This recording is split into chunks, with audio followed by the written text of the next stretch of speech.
Mana kichkina suyachalar insonda juda ham muhim, ya'ni eshitish funksiyalarining ma'lum bir ajralmas qismi hisoblanadi mana.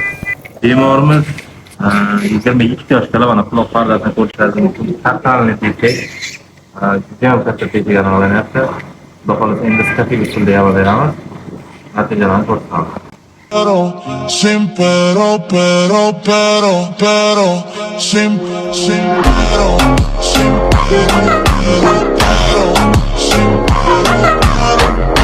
Mana kichkina suyachalar insonda juda ham muhim, ya'ni eshitish funksiyalarining ma'lum bir ajralmas qismi hisoblanadi mana. Hammasida deyarli tekshirib ko'ramiz. Ya'ni quloq pardani orqasida turadi va harakatini cheklanmagan bo'lishi kerak. Mana bemorimizda suyakchalar ishlayapti, xudo xolasa eshitishlari zo'r ko'tariladi. Bemorimizning quloq pardalarini tikladik inshaalloh. Mana ko'rishingiz mumkin, teshik to'liq yopilib, o'rta teshik aniqlangan edi. Xudo xolasa bemorimiz endi yaxshi eshitadigan umiddamiz. Sizlarda ham quloq tomon burunda muammo bo'lsa murojaat qilinglar. Sizlarga yordam beramiz.